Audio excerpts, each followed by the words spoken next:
Morning student, आज हम लोग ट्वेल्थ अकाउंटेंसी में एक नया चैप्टर शुरू कर रहे हैं जिसका नाम है रिटायरमेंट ऑफ पार्टनर। देखिए, इसके पहले हमने एडमिशन देखा। एडमिशन में बहुत सारे क्वेश्चंस देखे। एक क्वेश्चन मैंने आपको ऐसा भी बताया जिसमें बहुत सारे एडजस्टमेंट थे। अब मैं आपको यहाँ पर आज से शुरू करवा रहा हूँ रिटायरमेंट ऑफ पार्टनर के बारे में। तो ये रिटायरमेंट ऑफ पार्टनर क्या होता है, पहले हम इसको समझ लें। देखिए, जब कोई पार्टनर किसी भी फर्म को छोड़कर जाता है, चाहे वो ड्यू टू ओल्ड एज हो, ड्यू टू इल हेल्थ हो, ड्यू टू कॉन्फ्लिक्ट्स हो, या इलीगल कोई एक्ट उसने किया हो, या ड्यू टू कंटिन्यूस लॉस हो, इन जिस भी वजह से कोई पार्टनर अगर फर्म को छोड़कर जाता है तो उसको हम लोग यहाँ पर कहते हैं रिटायरमेंट ऑफ पार्टनर। तो फर्म को छोड़कर जाना ये रिटायरमेंट कहलाता है। अब आपके मन में ये बहुत सारे क्वेश्चंस आ रहे होंगे कि रिटायरमेंट, इसमें क्या कुछ नया होगा। तो आपको एक अच्छी बात बताऊं कि रिटायरमेंट का जो चैप्टर है वो 95% जो है वो एडमिशन जैसा ही है। इसमें कुछ चेंजेस बस आते हैं, बाकी पूरा क्वेश्चन का सॉल्यूशन वैसे ही करना पड़ता है जैसा कि हम एडमिशन में करते हैं।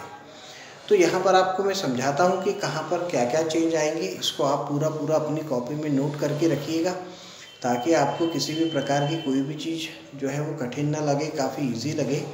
तो देखिए, अगर मैं बात करूं कि यहाँ कौन कौन से अकाउंट बनते हैं तो सिंपल है। जैसा हम लोग कहते थे revaluation account, partners capital account, balance sheet, ये सब कुछ यहाँ पर भी बनेगा। लेकिन एक जो चीज़ है वो यहाँ पर चेंज हो जाएगी। आप जब एडमिशन पढ़ते थे तो एडमिशन की कंडीशन में जो ओल्ड पार्टनर रहते थे उन्हीं में केवल रीवैल्यूएशन अकाउंट का balance, profit and loss, reserve and surplus आप इसमें बांटते थे ओल्ड पार्टनर्स में। लेकिन अब चूंकि ये रिटायरमेंट की बात है, रिटायरमेंट तक के सभी लोग जो हैं वो ओल्ड पार्टनर्स हो जाते हैं। काफ़ी लंबा समय हो जाता है। इसलिए यहाँ पर अब इस चैप्टर में जो भी चीज़ किसी भी पार्टनर को दी जाएगी वो बेसिकली सभी लोगों को ये जो चीज़ें हैं वो बांट दी जाएगी, चाहे वो रिटायर हो रहा हो या फिर ना हो रहा हो। तो ऐसी कंडीशन में जो रीवैल्यूएशन अकाउंट है वो सेम उसी प्रोसीजर से बनेगा, पर इससे होने वाले प्रॉफिट और लॉस को जो है वो सभी पार्टनर्स में उनके प्रॉफिट शेयरिंग रेशो में बांट दिया जाएगा। तो मैंने लिखा है revaluation account, loss in profit distributed among all partners in their profit sharing ratio. दूसरी अगर मैं बात करूँ तो वह है distribution of profit and reserve. तो किसी भी प्रकार का कोई भी प्रॉफिट हो, किसी भी प्रकार का कोई भी रिजर्व हो, ये हमेशा जो है वो पार्टनर्स में, सभी पार्टनर्स में बांट दिया जाएगा क्योंकि यहाँ सभी पुराने हैं।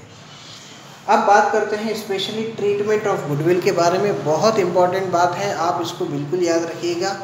ट्रीटमेंट ऑफ गुडविल, जितना एडमिशन ऑफ पार्टनर में कॉम्प्लिकेटेड था, बहुत सारी एंट्रीज थी, ऐसा यहाँ कुछ भी नहीं है, बहुत ईजी है।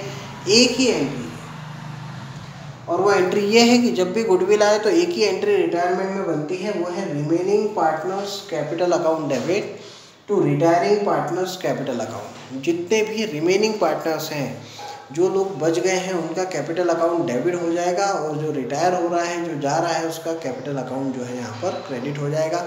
तो एंट्री आप नोट कर लीजिए गुडविल की, retiring partners capital, remaining partners capital account debit to retiring partners capital account. इसके बारे में अगर हम कहें तो यहाँ पर हमने सीखा है कि एडमिशन में जो गुडविल है वो हमेशा सैक्रिफाइसिंग रेशो में आती है, क्योंकि यहाँ पर जो ओल्ड पार्टनर है वो सैक्रिफाइस करते हैं तो उसी रेशो में वो गुडविल को भी रखते हैं। लेकिन एडमिशन में, रिटायरमेंट में, यहाँ पर गेनिंग रेशो में कैपिटल को रखा जाता है, जिसका फॉर्मूला हमने पहले भी पढ़ा है, new ratio minus old ratio. अब अगर हम बात करें मेथड ऑफ पेमेंट की, क्योंकि पार्टनर जो है वो यहाँ पर रिटायर हो रहा है, वो जा रहा है, तो उसको किस तरीके से पेमेंट किया जाएगा। तो जो पेमेंट करने का तरीका है वो अलग अलग हो सकता है। मैंने कुछ कॉमन 2 तरीके लिए हैं, जिसमें पहला है बाय कैश और बाय लोन।